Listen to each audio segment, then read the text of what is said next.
Buenas tardes a toda la comunidad universitaria. Hoy tenemos el privilegio de contar con un hombre de gran trayectoria que ha tejido parte de la historia de las ciencias sociales en Colombia. Es el doctor Gonzalo Cataño, referente indispensable para entender el pensamiento social, la educación y las ideas que de alguna manera han tejido y moldeado nuestro país. El doctor Cataño se formó como académico. Su inicial camino fue ser un bachiller de la Universidad de Medellín. Allí cimentó sus bases, esa curiosidad intelectual. Más tarde se graduó como licenciado en Sociología en la Universidad Nacional de Colombia, donde seguramente muchos de ustedes han transitado. Y posteriormente cruza fronteras para obtener el título de máster en Educación y Sociedad en la Stanford University en Estados Unidos, explorando cómo la educación transforma también realidades. Y finalmente se va a doctorar en Sociología Jurídica e Instituciones Políticas en la Universidad Externado de Colombia, uniendo el derecho, la política y la sociedad en su mirada crítica. Imagínense ustedes que desde 1971 al 2001 el doctor Cataño fue profesor de la Universidad Pedagógica Nacional, de la Universidad de los Andes, también fue profesor de la Javeriana, donde no solamente enseñó, sino que fundó el primer posgrado de Sociología en Educación en Colombia, un espacio pionero para pensar la educación más allá de las aulas, y ha compartido también esa sabiduría como profesor titular en la Universidad Externado de Colombia, donde ha formado a generaciones de sociólogos, de historiadores y educadores que hoy pues son líderes en muchas partes del medio colombiano. También ha sido un constructor de puentes académicos, como presidente de la Asociación Colombiana de Sociología entre 1979 y 1985. Allí impulsó debates cruciales para las ciencias sociales en tiempos de transformación nacional, pero su legado de igual manera editorial es mucho más inspirador porque fue el fundador de la revista colombiana de educación, que es un faro para discutir la pedagogía y la sociedad, y también rescató obras olvidadas de pensadores colombianos como Jorge Isaacs, Santiago Pérez, Baldomero Sanicano, Gerardo Molina, Luis Eduardo Nieto Arteta, Jaime Jaramillo Uribe, y acercó también a gigantes contemporáneos como Max Weber, Emilio Durkheim, al público colombiano e hispanohablante. También ha tenido un reconocimiento por su trabajo en las ciencias sociales por parte de la Fundación Alejandro Ángel Escobar, Fundación Guardiana de la Excelencia Académica, que otorgó la mención de honor en las ciencias sociales humanas por su trabajo, la introducción del pensamiento moderno en Colombia. Es lo que nos explica cómo llegaron las ideas de lo que hoy da forma a nuestro mundo académico en el campo colombiano, y también fue coronado, diría yo, por conciencias o inciencias como investigador emérito al máximo reconocimiento, pues por su vida dedicada a descifrar los enigmas de esta sociedad contemporánea. Sus campos desafían el tiempo, ¿no? El doctor Cataño navega entre tres mares intelectuales: historia de las ideas, cómo llegó el positivismo al marxismo a Colombia, tiene las respuestas.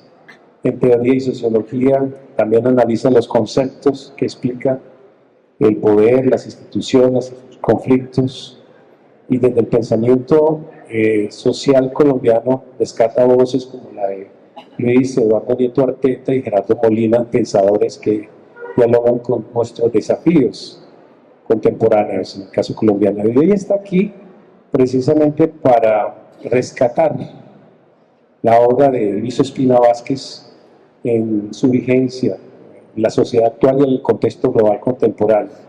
Y su exposición nos llevará directamente a la obra de Luis Ospina Vázquez, y preguntándonos cómo dialogan sus ideas con los desafíos de la Colombia actual.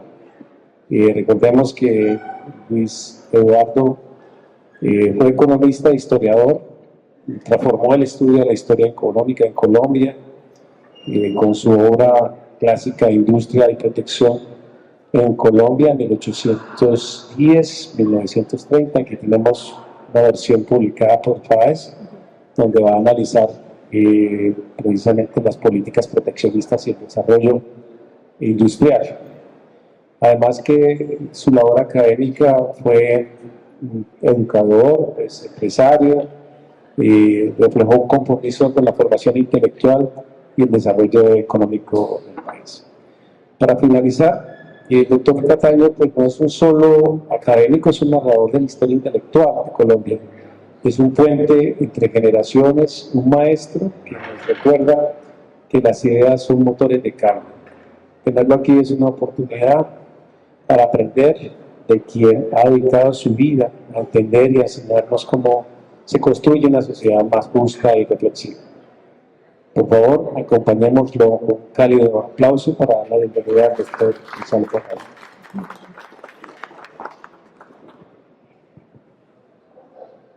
Muchas gracias a los que han llegado, especialmente el profesor Ramírez, que me asombra su erudición, su biógrafo de los colegas, con una precisión inusitada,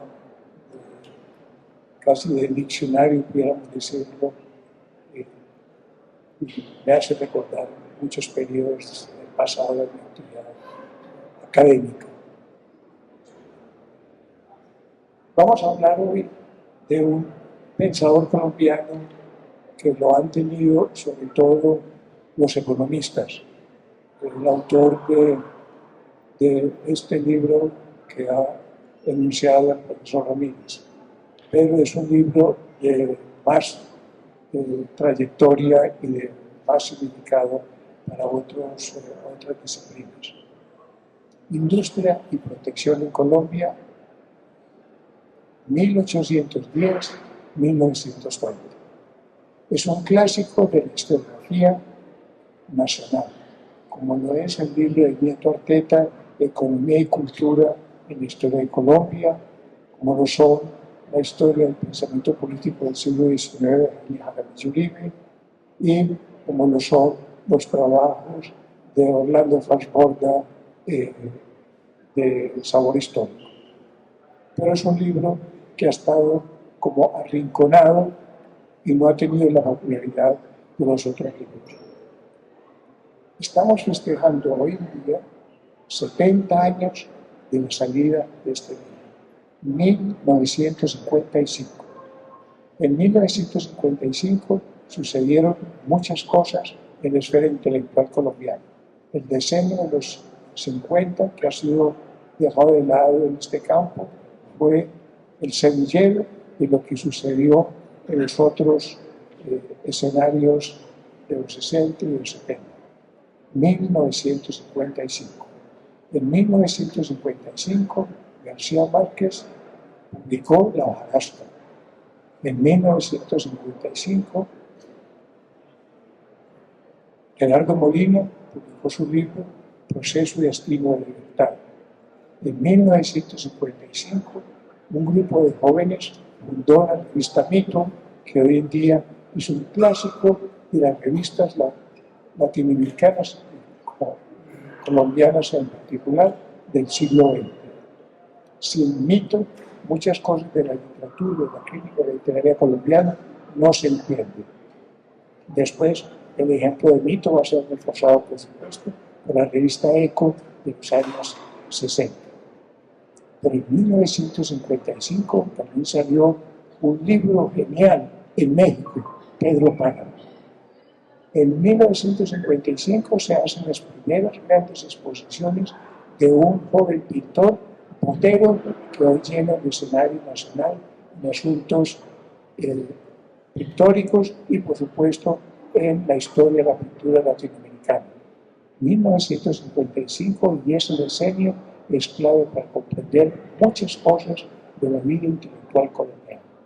Estábamos en el periodo de Rojas Pinilla todavía, por supuesto, y muchas personas muchos intelectuales se habían refugiado en la actividad académica y devino una producción intelectual de primer rango. Es también la década de los grandes antropólogos colombianos, de Virginia Gutiérrez de Pineda y de su compañero de trabajo. Este es el escenario en que surge el libro de Luis Ospina Vázquez. El libro de Luis Ospina Vázquez es de una lectura francamente fatigante. 9 capítulos, de una erudición impresionante.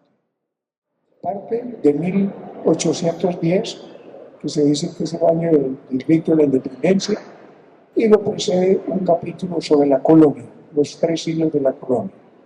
Es de difícil lectura, ¿por qué? Porque cada capítulo Ospina empieza a acumular datos. Como su gran tema es la industria y la protección, comienza a acumular datos. ¿Qué se producía en Antioquia? ¿Qué se producía en el Cauca? En la costa.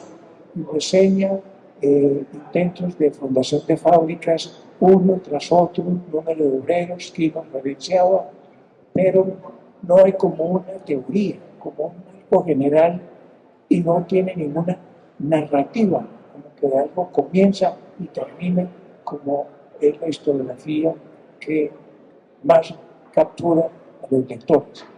Es un libro que le encanta a los investigadores por el cúmulo de datos, pero para el lector corriente apenas pasa del capítulo de la colonia y salta al de las conclusiones. Lo demás me parece farragoso, lleno de datos, estadísticas, cuadros, con sus respectivos porcentajes, y no parece que hubiese un relato como la de los demás libros que lo acompañaron en aquellos años. La gran riqueza del libro, sin embargo, es que por fin aparece una historiografía económica moderna. En primer lugar, con datos. Intenta medir procesos. ¿Qué entendía Ospina por proteccionismo? Debajo de la palabra protección viene que hay que amparar unos intentos de producción nacional en cualquier campo de la vida económica frente a la competencia internacional. Entonces, poner aduanas, impuestos a lo importado, preferencias a lo nacional, bajar los impuestos a los productores nacionales para que puedan tener algunos ahorros e invertir en sus propias empresas. ¿Y qué entendía por industria? Todos sabemos lo que es una industria, excepto cuando me lo preguntan. Para Ospina, industria es la producción de mercancías dirigidas a la realización comercial. A pesar de que la palabra se usa en otras acepciones. La industria de García Márquez se describe. Esa acepción queda, por supuesto, por fuera. Es la producción para vender. Todo el siglo XIX, la industria colombiana, en los diversos capítulos donde cubre este periodo, la industria era la producción artesanal de vestidos, zapatos, aperos para las bestias. En el mundo rural, el ganado, la producción agraria para vender en el pueblo y comerciar con los pueblos cercanos, con serias dificultades, por supuesto, por las comunicaciones. Medellín era tan lejano, era más fácil ir a Europa, dicen algunos analistas, desde Medellín a Europa que de Medellín a Bogotá, por la bajada de las montañas, cruzar el río Magdalena, subir a Bogotá. Toda la industria del siglo XIX es una industria, pudiéramos decirlo, de grupos familiares en el mundo rural, de pequeñas empresas rurales y en el mundo urbano de artesanos. Jefe de una familia trabaja con sus familiares y capta algunos aprendices para la elaboración de los productos. Y por supuesto también ciertas inversiones de un tamaño, especialmente las que están asociadas con la ganadería. Pero la producción ganadera era soltar el ganado en grandes potreros y revisarlos cada mes a ver cuáles habían engordado y llevarlos al municipio más cercano con una arriería en el cual perdían buena parte de su peso. No había medios de comunicación, no había comienzo, por supuesto, de ferrocarriles, los caminos de hierro apenas comienzan en la segunda mitad del siglo XIX, con muchas y serias dificultades. Todo era arriar el ganado hacia las ferias y sacrificarlos allí. Había, por supuesto, otros intentos de producción de alguna amplitud que tuvieron su florecimiento en algún periodo, pero muy corto, gran producción de tabaco en Albalena para la exportación hacia Europa. Pero rápidamente unos países de África, de Asia, empezaron a producir un tabaco con mayor rapidez, en mejores climas, con más facilidad de transportarlos a Europa y quebraron las industrias tabacaleras. Y después sucedió algo parecido con el añil, pues lo sacábamos aquí de las selvas, pero después hubo encuentros químicos y hallazgos químicos que dejaron el añil hacia un lado y esa producción, esas inversiones se perdieron hasta que llega, por supuesto, el café al final del siglo XIX y es el que empieza a arreglar las finanzas nacionales para la exportación y que va a ser el actor económico más importante de Colombia hacia 1960 o 70 y también una competencia internacional va a acabar con el café. Los vietnamitas son los mejores productores de café en este momento, lo hacen con mayor maestría y lo exportan sin mayores dificultades y hicieron que Colombia pasara a un cuarto o quinto lugar de exportación del café. Fue primero, por supuesto, el café brasilero, pero el mundo asiático empezó a hacer una competencia muy fuerte de eso. Pero eso es en sí, la segunda mitad del siglo XX que no le tocó propiamente a don Luis Ospina Vázquez. La producción del siglo XIX es ante todo, como decía, de grupos familiares muy pequeños, las familias eran extensas y con la ayuda de algunos obreros. La industria propiamente dicha, en el sentido moderno de la palabra, es un fenómeno en Colombia del siglo XX. Desde 1902, son los 3 últimos capítulos del libro, don Luis Ospina va a mostrar cómo fue creciendo la industria, ya con talleres mecánicos, hay electricidad en los pueblos, se organizan unas caídas de agua para mover las máquinas y empieza una relación entre el propietario de los instrumentos de producción, como les gusta decir los marxistas, y unos trabajadores que venden su fuerza de trabajo. Ya la relación es muy distinta. Aparece la clase obrera, aparece la noción de salario y va a impulsarse la industria moderna, como lo va a mostrar don Luis Ospina Vázquez, especialmente en el mundo textil. Pero esos capítulos tienen la misma lógica de los anteriores. Don Luis va anunciando cómo se funda un coltejero, cómo se funda un coltabaco, cómo se funda X empresa en Antioquia, en Cali, en Bogotá, pero no hay un cuento de algo que comienza, se desarrolla y va hacia adelante. Es el lector quien tiene que organizar todo el relato. Su fuerza es la empiria, la precisión de lo que está diciendo. A veces alude a algunas explicaciones generales de competencia nacional e internacional y don Luis se cuida de mencionar todas las leyes, todas las normas que protegen a esa industria. Tratan de proteger esa industria para que crezca. A veces, sobre todo en el capítulo que sigue al gobierno de Reyes, cuando muestra todos los subsidios que tuvieron los empresarios colombianos para el desarrollo de sus labores empresariales, uno sospecha que don Luis Ospina Vázquez está hablando que es como el Estado el que crea la burguesía, a diferencia del mundo europeo. El Estado colombiano los subsidia, les ofrece las posibilidades de exportación, les ofrece la posibilidad de un mercado interno, les hace préstamos, muchos quiebran, muchos le roban al Estado. De todas maneras, se va creando la idea de un empresario moderno que se entrena en los Estados Unidos, que viene y empiezan ya las inversiones modernas. La Iglesia colabora mucho en el manejo de los obreros.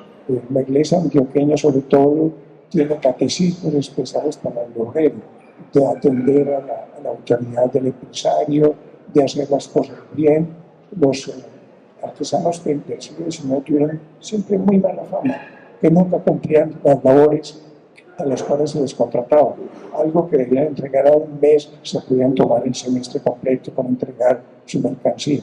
Aquí hay una responsabilidad del obrero y de las obreras, porque comienza el trabajo femenino asalariado.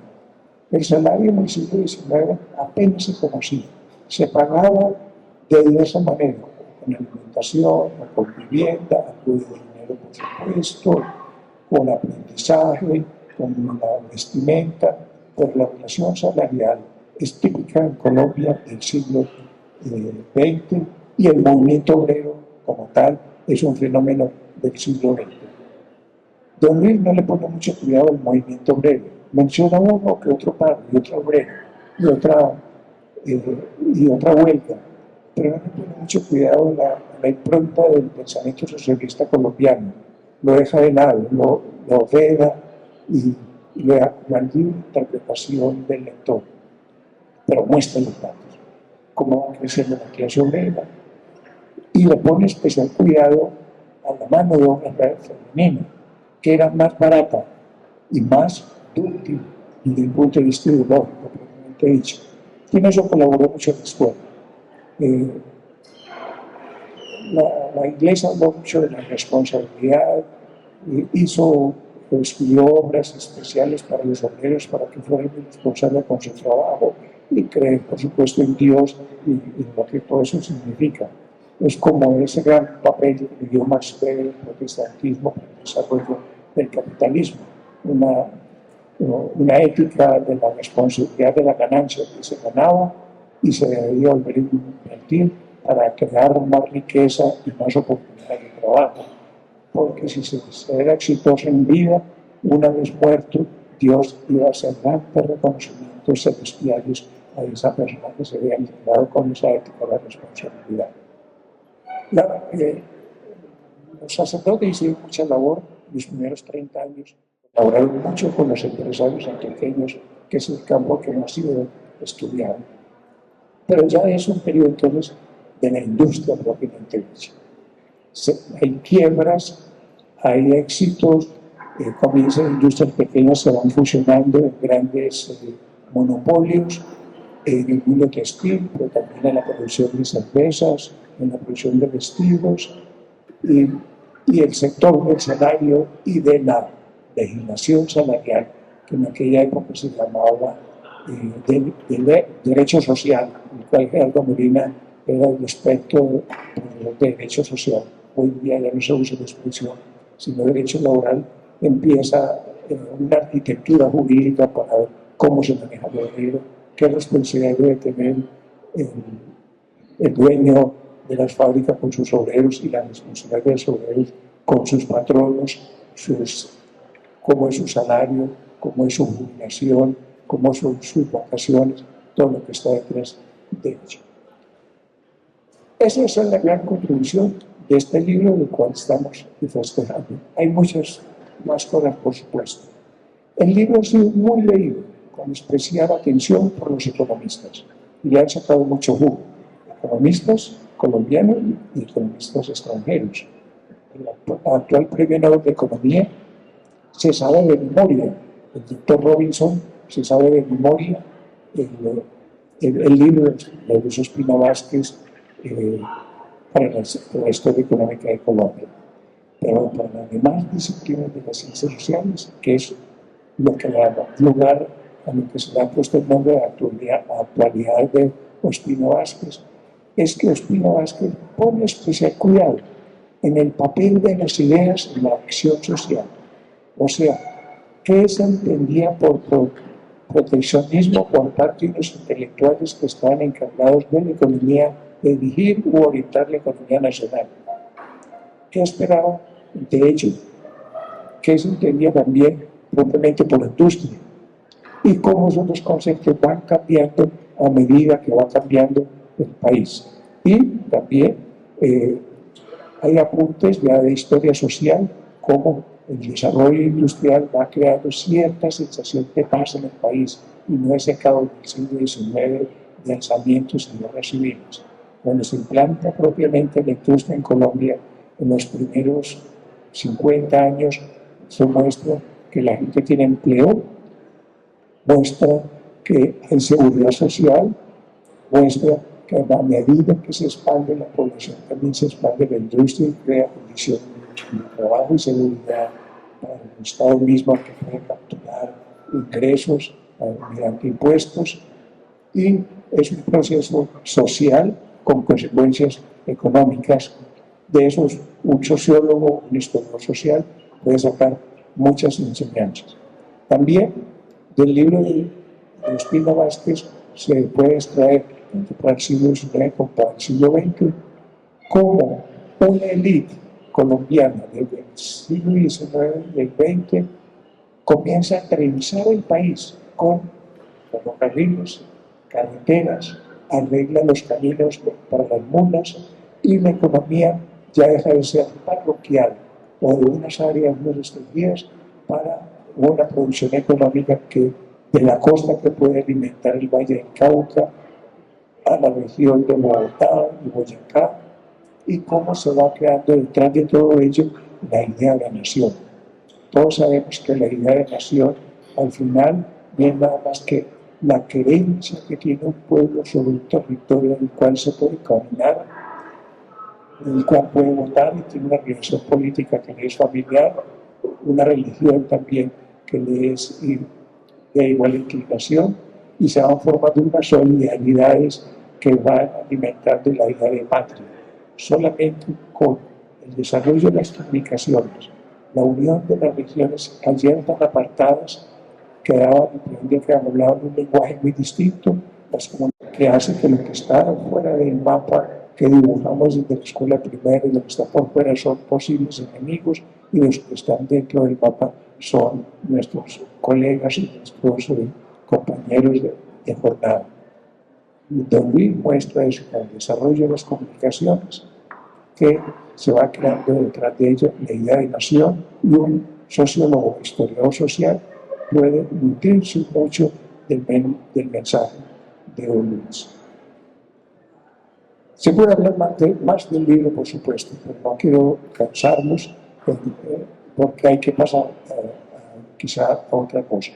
Don Luis tiene una característica que comparte con muchos autores colombianos. Es propiamente el autor de un libro, como Jorge Isaac es el autor de María, como Rivera es el autor de La Vorágine. Sin duda que Don Luis y otro libro, El problema agrario, es un libro polémico, ocasional, donde él quiso ofrecer un plan de desarrollo agrícola al país, pero el hermano de su esposa, el presidente Lleras Restrepo, le ganó la partida con su diseño de la reforma agraria, que lo hizo de manera muy diferente. Y eso le causó, por supuesto, una enemistad de toda la vida. Y eso es un fenómeno ya de 1958 para acá. Debíamos decir unas palabras rápidas sobre la vida de Don Luis, para entender su película. Hijo de una de las familias más ricas del país, que es Ospina, Su madre se casó con el hombre más rico que tenía Antioquia, más rico que los Ospina. Su padre fue el general Ospina, que fue presidente de Colombia en 1922-26. Su abuelo había sido presidente de la República. Recordemos que su abuelo se voló de Bogotá porque fue de los jóvenes que participó en el atentado a Bolívar en el año 29. Y se tuvo que volar a Antioquia, si no lo hubieran fusilado en Bogotá en 1829. Y la familia Ospina, a partir de finales del siglo XIX, fue una familia muy rica. Hubo muchos Ospinas en muchos campos, especialmente en la ganadería y el comercio. Don Luis, nacido en 1905, un año mayor que Gerardo Molina, desde muy joven se lo llevaron a Europa. Su padre se fue a Europa en un puesto diplomático y estuvo allí 5 años. Y allí se apropió tanto del francés como del inglés. Cuando llegó, regresó a Colombia, ya venía con estos 2 idiomas, terminó su bachillerato en el Colegio de los Hermanos Cristianos, La Salle, y allí conoció a Lleno Restrepo, que también hacía el bachillerato. Y fueron de gran amistad en los años 30 y 40. Y en esa amistad conoció a la que después fue su esposa, la poetisa, o una poeta, como se debe decir hoy en día, Carolina Lleras, la cual tiene una hija que actualmente debe estar por los 85, 88 años, que vive en Londres. Don Luis fue toda la vida un ganadero ante todo, un hombre de muchas fincas, rico, y invirtió buena parte de su tiempo en la administración de sus fincas. No, apenas participó en política. Luego llegó a la Cámara de Representantes, después senador, pero no tuvo que hacer ni siquiera campaña. Prestar su nombre y dar quizás un dinero para que la campaña le hicieran otros, porque en esa época eran los dirigentes de los partidos con un bolígrafo el que ponía los candidatos y hacía las campañas, ¿no? A finales de los años 40 se fue para la London School of Economics a refrescar su cultura económica, pero no tenemos muchas noticias de lo que allí estudió y con qué profesores. Se afincó en Bogotá hacia 1951, compró una bella casa que hoy en día es el plantel de un colegio privado prestigioso en Bogotá. Y en ese periodo de 1950-51, cuando regresa a Europa, es cuando comienza a escribir su libro, del que hemos hablado tanto. Una tragedia personal de Luis. Desde adolescencia empezó a tener problemas con los ojos. Se hizo examinar en Estados Unidos, se hizo examinar en Europa, se hizo examinar en Colombia y cada vez veía menos. Lentes van, lentes vienen, y cuando terminó su libro, me imagino que la fatiga era lo que más lo agobiaba. Después intentó hacer más trabajos y revisar el libro, pero le fue imposible. Acumuló datos allí, datos allá, especialmente los datos aportados por sus alumnos gringos que venían a Colombia, y él les dirigía sus tesis de doctorado y mostraban datos muy diferentes a los de él o enriquecían los de él, y él quería incorporarlos en una segunda edición, pero le fue imposible. Fue un trabajo agobiante, y murió relativamente joven, a los 72, 73 años. No logró hacer otros libros. De todas maneras, y esto es lo que me dejará al final, que es un rescate de la obra de don Luis.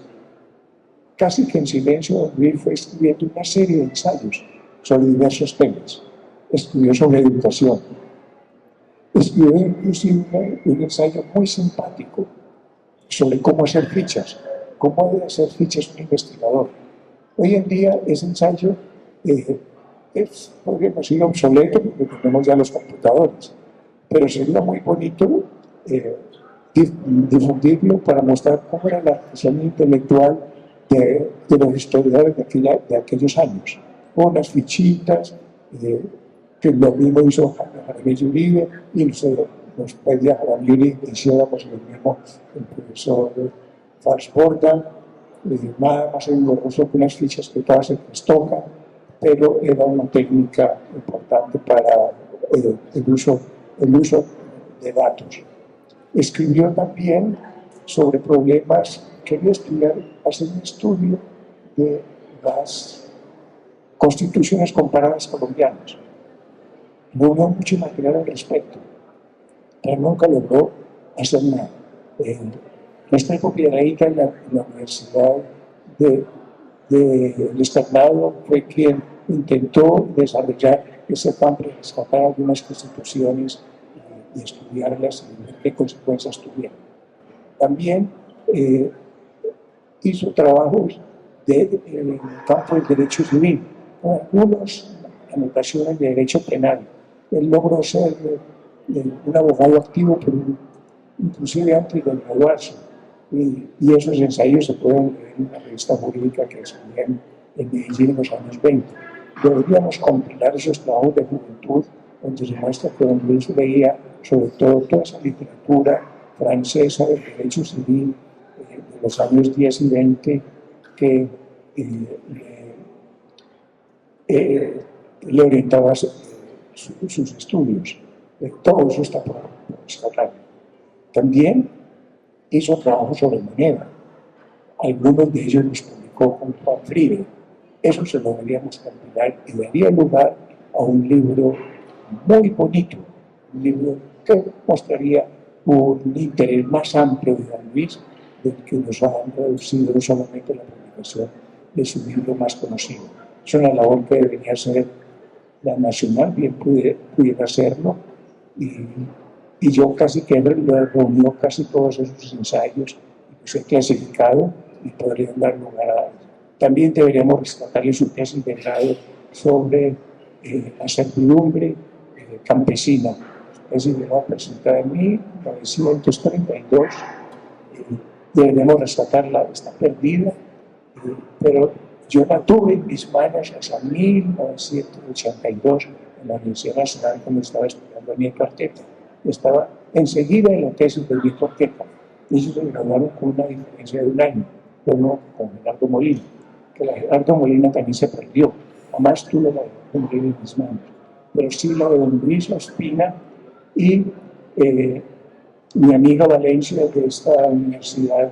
Le ha sido imposible conseguirla, o se trastocó, o hay que hacer una pesquisa más detallada.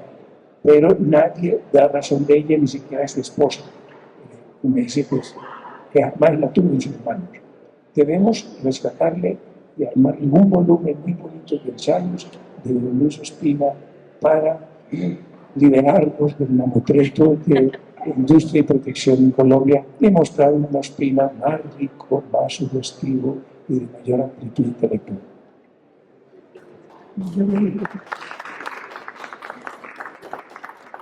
Muchas gracias, Gonzalo. Y escuchando su comprensión crítica y análisis de la obra, surgió en mí una pregunta acerca de la temporalidad, 1810-1930. No se supone que 1810 es el inicio de una gesta de emancipación hasta 1821, donde se cimienta la República de Colombia. Pero precisamente esos años son unos años sin historia fiscal, sin datos en Colombia. La pregunta es, ¿por qué parte de esa temporalidad? De igual manera, ¿por qué lo cierra en 1930? ¿No? Teniendo en cuenta de que prácticamente es el cierre de un proceso de hegemonía conservadora y el inicio de la República Liberal, básicamente.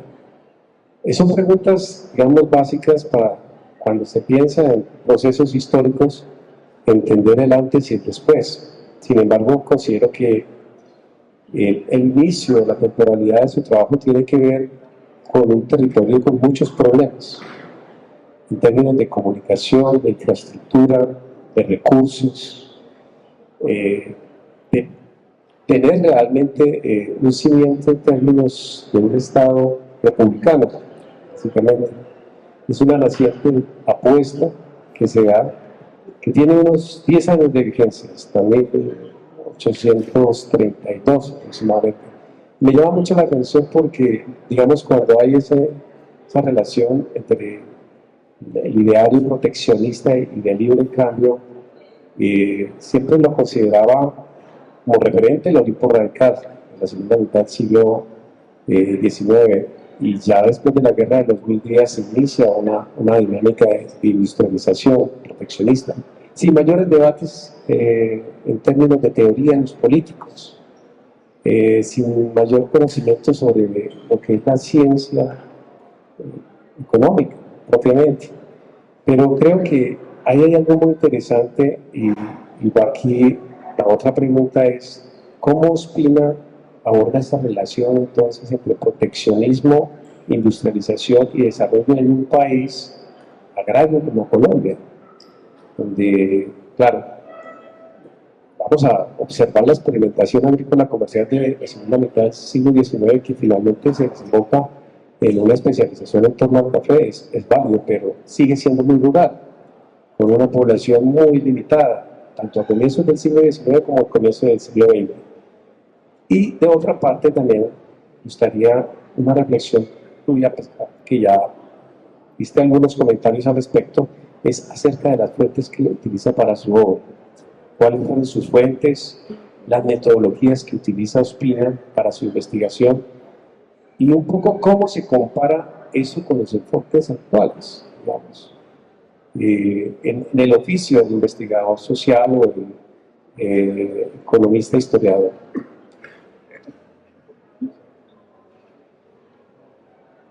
Unas preguntotas. Sí. En ese periodo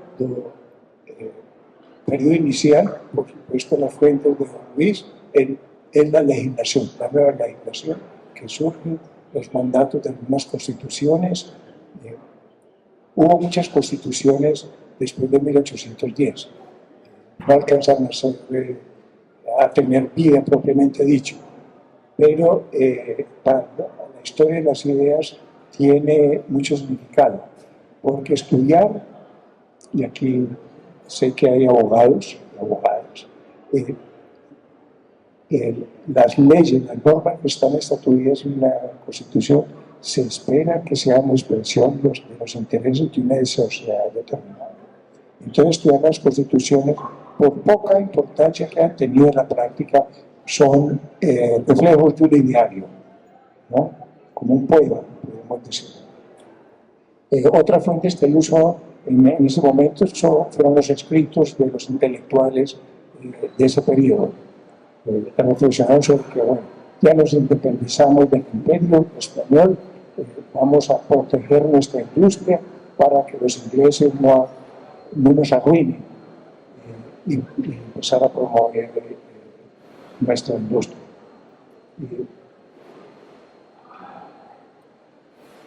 Y así va avanzando la primera mitad del siglo XIX con esa documentación.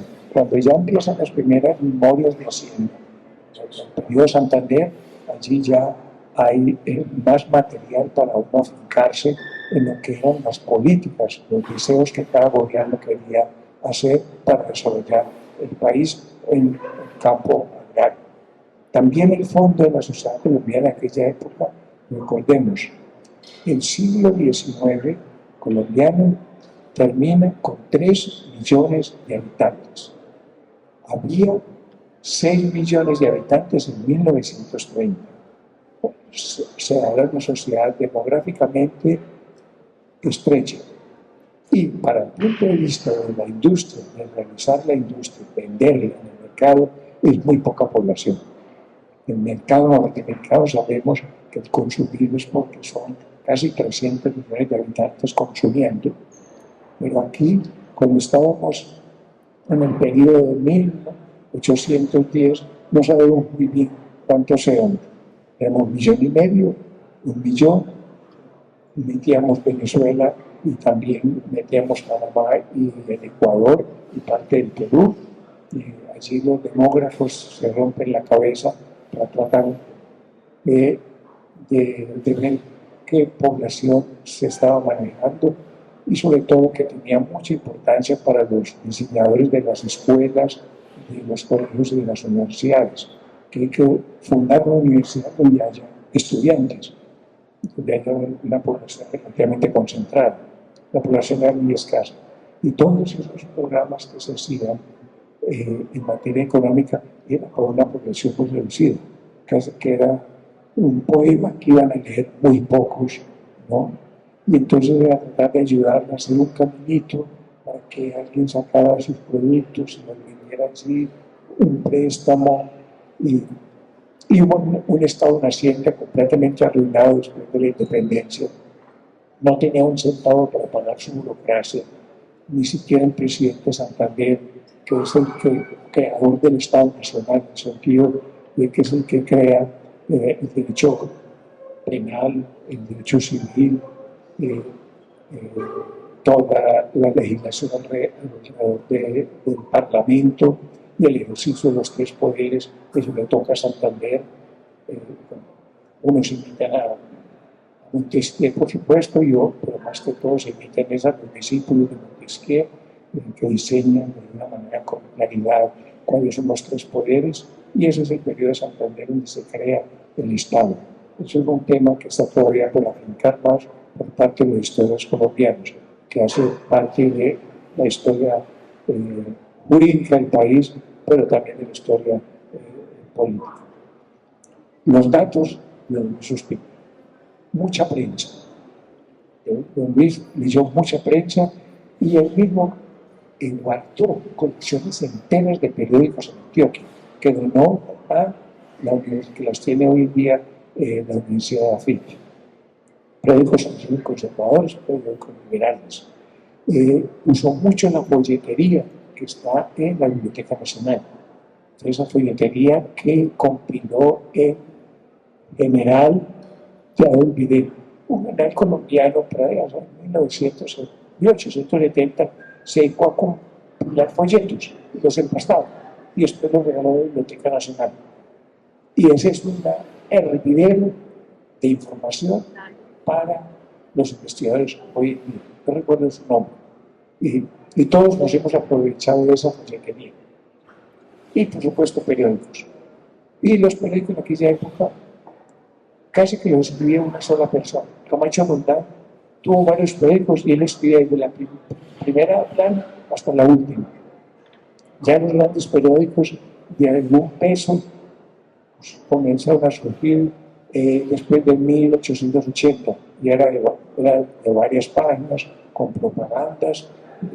Y si hay propagandas es porque había ricos en Bogotá, comerciantes que eran capaces de pagar las propagandas, instituciones que eran capaces de sufragar eso, pero la mayoría de los periódicos antes de eso eran de muy pocas páginas y les escribía uno, dos o tres intelectuales que eran los propietarios y al semestre se arruinaban. Compilar esos periódicos se perdieron muchos, por supuesto. Este militar, que no me acuerdo, compiló también muchos periódicos y es la riqueza que tiene la Biblioteca Nacional. Don Luis expurgó allí y allá estas fuentes.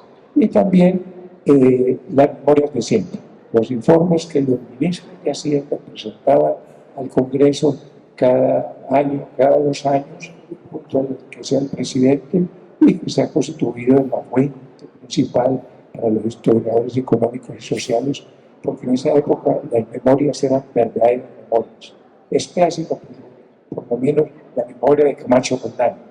Habló de caminos, de universidades, de colegios, de las enseñanzas primarias, habló de inversiones, habló de cómo se movía la población, y en sí mismo se convierten en verdaderas monografías sociológicas que cubren un cuatrenio o un periodo determinado de un gobierno.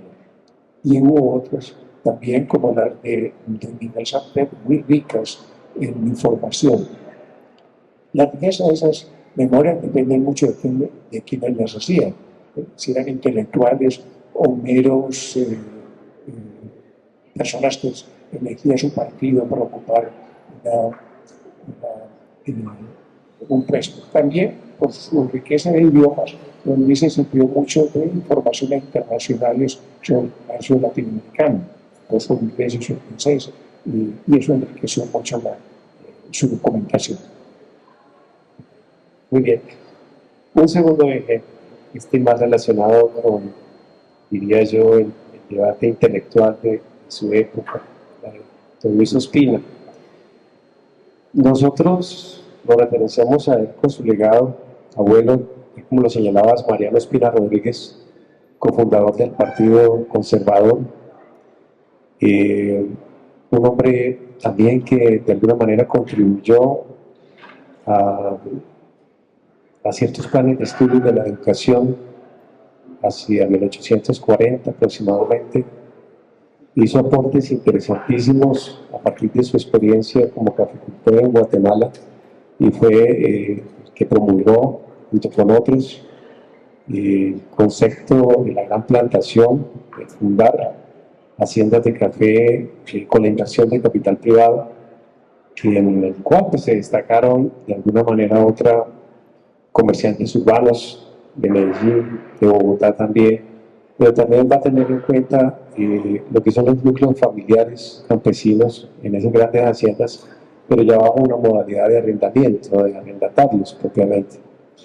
Es indudable que es el que de alguna manera promueve un modelo que va a ser exitoso especialmente en Cundinamarca, y en algunas subregiones se genera de alguna manera una convergencia entre la gran hacienda y la pequeña y mediana propiedad.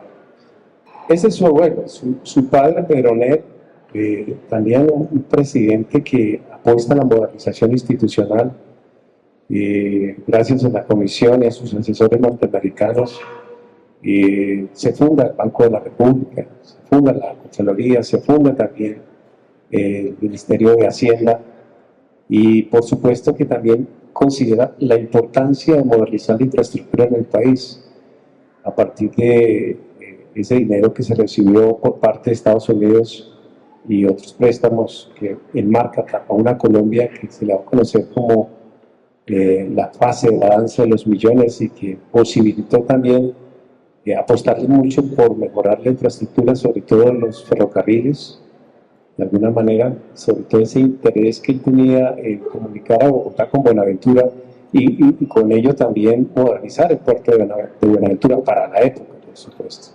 Entonces estamos hablando de un hombre, digamos, con un legado de élite, ¿cierto? Pero, digamos, ¿cuál es la mirada crítica que va a tener don Luis Ospina sobre el papel de las élites económicas, siendo él parte de una familia de élite en ese momento? Y en esa medida también considerar el papel de esas élites, pero con el Estado en términos del desarrollo nacional. Creo que es importante considerar eso, además que una visión crítica también tiene relación con su formación, ¿no? Entonces, él tiene una formación en el campo de la ingeniería, en el campo de la economía, pero le da un enfoque después histórico a su obra coral, digamos, para la historiografía colombiana. Entonces, ¿hasta qué punto, digamos, esa formación que él obtiene también va a incidir en ese texto tan denso como lo ha señalado, lleno de muchos datos que son muy, muy útiles para otras investigaciones? Entonces, en perspectiva de enfoque, ¿cómo es que él logra hacer ese giro, ¿no? Partiendo de que tiene una formación multidisciplinar. Sí, una limitación de don Luis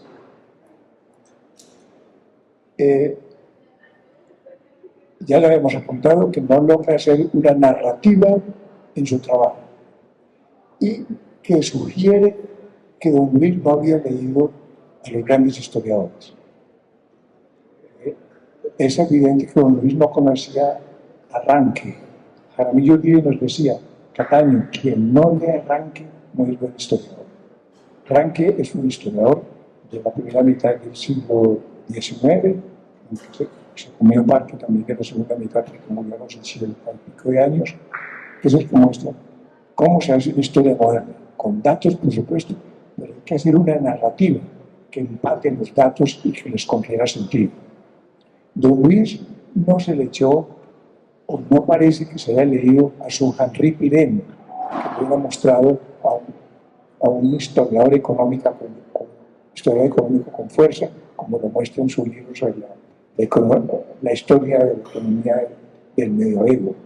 Don Luis parece no haber leído a ninguno de los grandes autores de la Escuela de los Anales, aunque al final del libro de protección tiene una cinta evasiva del libro del Mediterráneo de Baudelaire, pero no se ve en él que haya leído el conocimiento o en su inglés y en su familiaridad con la literatura inglesa no parece haber derivado muchas enseñanzas de Tony, el historiador del capitalismo de origen inglés.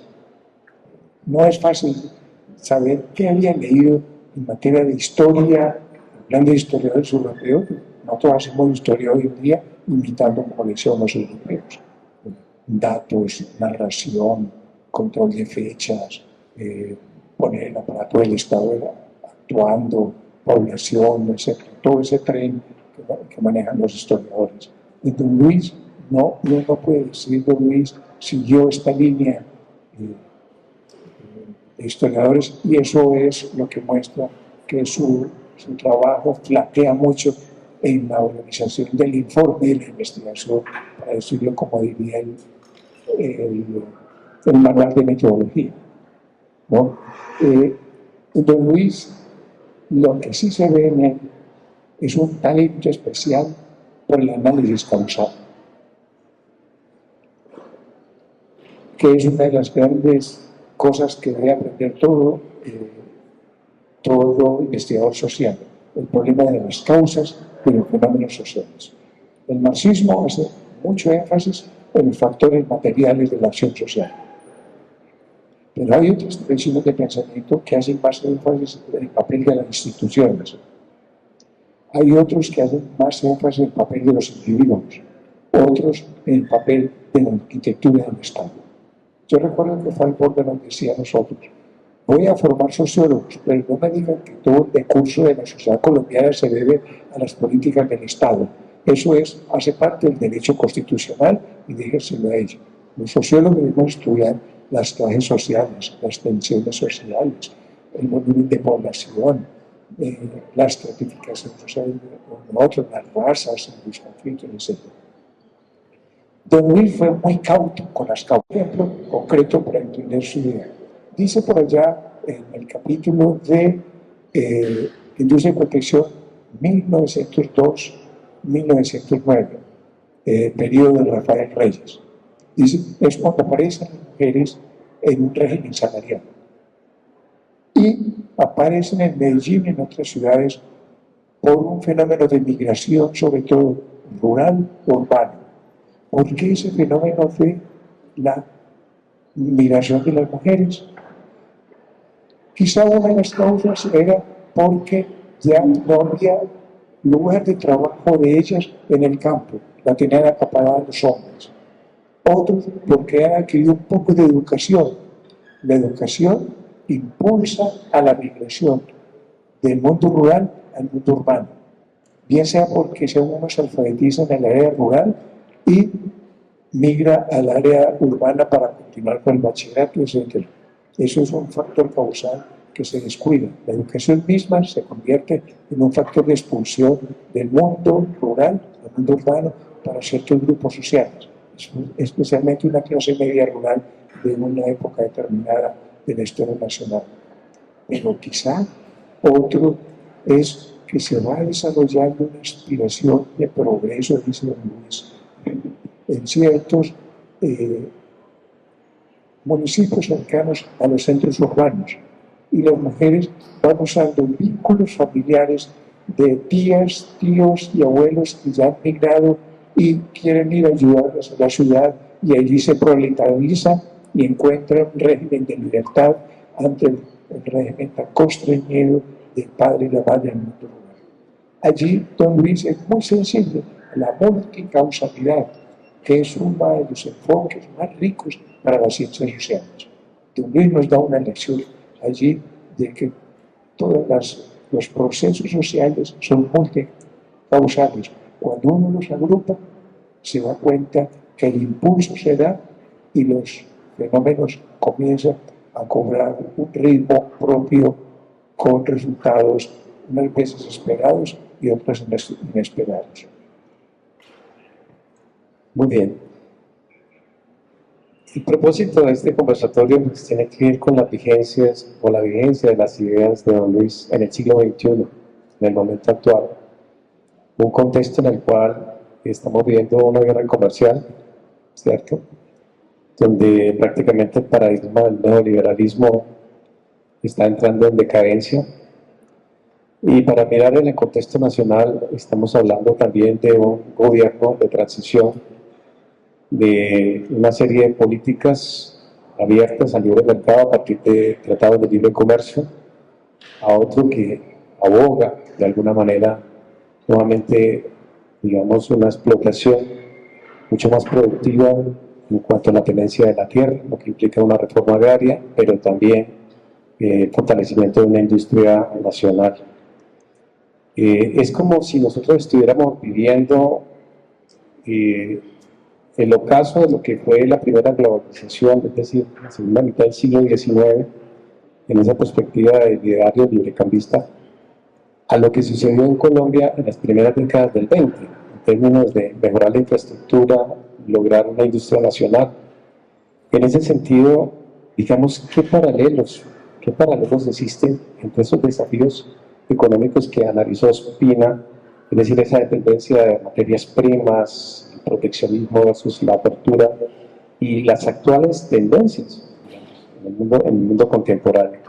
Y en ese sentido, y casi que diría yo de manera especulativa, porque el trabajo de don Luis es bastante empírico, ¿no? Es cómo él interpretaría el fenómeno de globalización, el concepto de neoliberalismo o las desigualdades sociales en Colombia, que obviamente todavía persisten. No son problemas que todavía están ahí, son problemas, digamos, estructurales que no han sido resueltos. Y en ese sentido también, para términos de política pública, ¿qué enseñanza nos deja su comprensión durante este periodo para las políticas públicas en esta Colombia contemporánea?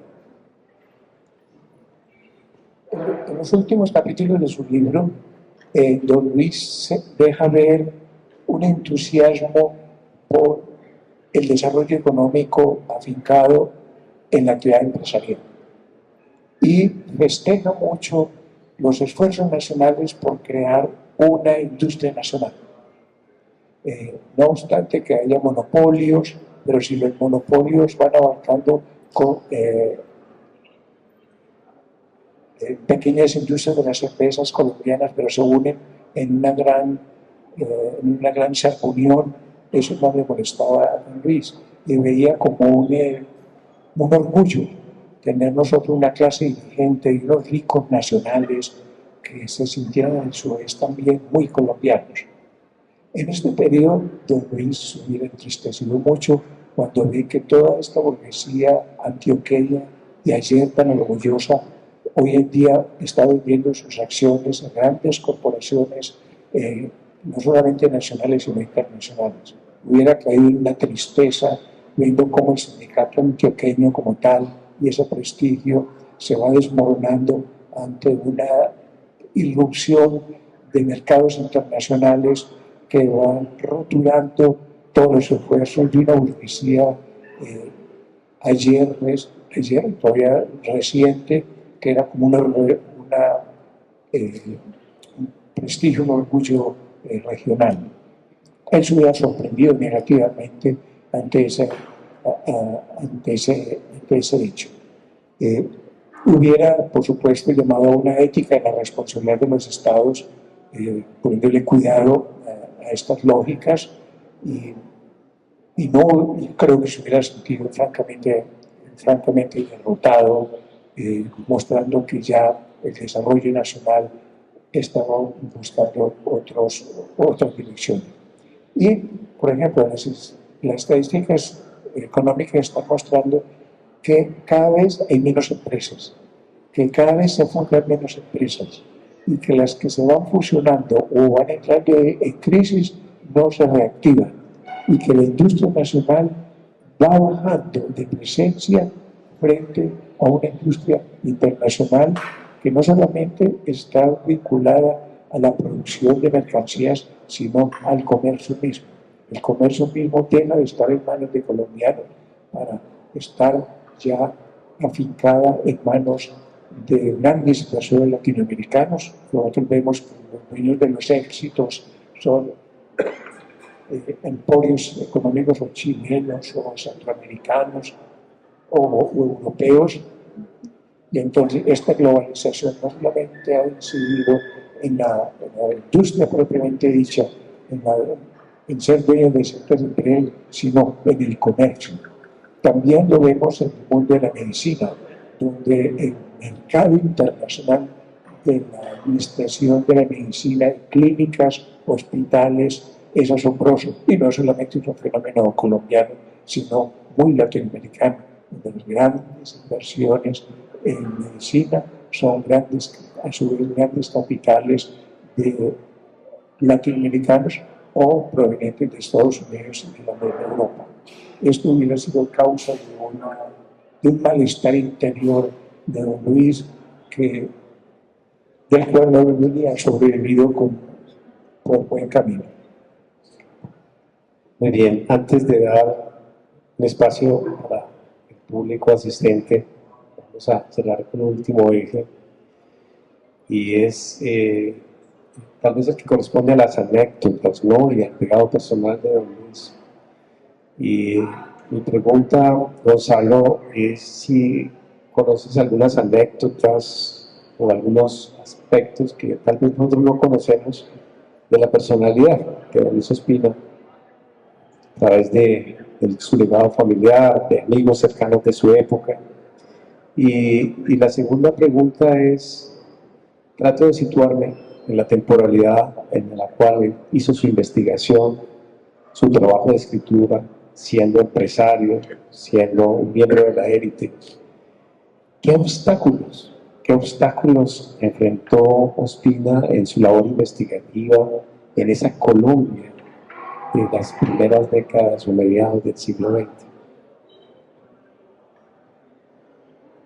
La imagen que nos deja don Luis Ospina es la de un solitario. Don Luis apenas se vinculó con el mundo universitario. En Antioquia tuvo algunos vínculos con la Universidad de Antioquia, pero fueron muy esporádicos. Fue decano de Economía por 2 o 3 años de la Universidad Nacional, cuando su amigo Mario Lacerna lo invitó a dirigir la Facultad de Economía en 1956, 1959. Pero era una amistad entre conservadores, entre ricos y muy ricos conservadores. Don Luis despreciaba la intelectualidad conservadora, no encontraba ningún intelectual de relevancia, con cual emular y con el cual conversar. Encontraba que su partido estaba dedicado estrictamente a la política, a la administración de elecciones, y trabajó en solitario su libro. Vino apenas a tener eco, paradójicamente, en un grupo de jóvenes izquierdistas que se dedicaron a la historia, el que se ha llamado la Nueva Historia de Colombia, en los discípulos de Jaime Jaramillo Uribe, que fueron los que descubrieron el libro de Ospina Vázquez y lo elevaron a un gran libro de historia. Es una ironía que unos izquierdistas son los que exaltan el libro de un hombre de derechas y un conservador, porque era realmente conservador, como buen terrateniente y ganadero, y cuando participó con su primo, el presidente Ospina Pérez, en el Congreso, ayudándole a organizar los proyectos de ley, era un activista conservador muy activo y y muy tradicional, ¿no? Pero fue siempre un solitario. Cuando sacó su libro, que lo sacó en una imprenta de Bogotá sin ninguna presencia, una imprenta Santa Fe, y le hizo poner Medellín, como si fuera impreso en Medellín, con el amor que le tenía a Antioquia, y cuando había editoriales como Ikeima, que era la gran editorial de los años 50, que le hubiera ayudado a difundir mucho su libro. Pero en esa soledad de Don Luis, no sé quién lo dictó que se viniera a Bogotá a entregar su libro a la editorial Ikeima. Y esa edición, la tengo yo aquí, deja mucho que desear desde el punto de vista historial. Errores, se suben las letras, esas máquinas de escribir que se dañaban, entonces la D queda salidísima y la I por ahí abajo, hay mucho de eso con la distribución de la caja, ¿no? Eso también fue... yo recuerdo, cuando yo terminaba mi bachillerato en 1963 en Medellín, la librería Aguirre tenía una estantería completa en la parte de abajo llena de ese libro que don Luis la puso allí en consignación, me dijo el señor Aguirre, para ver quién se vendía. Ahí fue donde compré la edición que yo tengo, estaba en el bachillerato. Y cuando yo hice mi primer año de sociología en la Universidad Nacional, don Franz Borda nombró un profesor de historia, el profesor Arango Jaramillo, y pidió como texto el libro de Don Suspiro. Yo me traje de una avenida de Medellín, me llevé, digamos, 15 o 20 ejemplares que mis mismos compañeros me dieron la plata previamente, por supuesto, para yo comprarles el libro y avanzar en el curso, ¿no? Pero el libro estaba tirado, no se vendía. El libro comenzó a venderse cuando los nuevos historiadores comenzaron a usarlo, a difundirlo, e inclusive, que lo más provechoso para cualquier libro, a ponerlo en cuestión.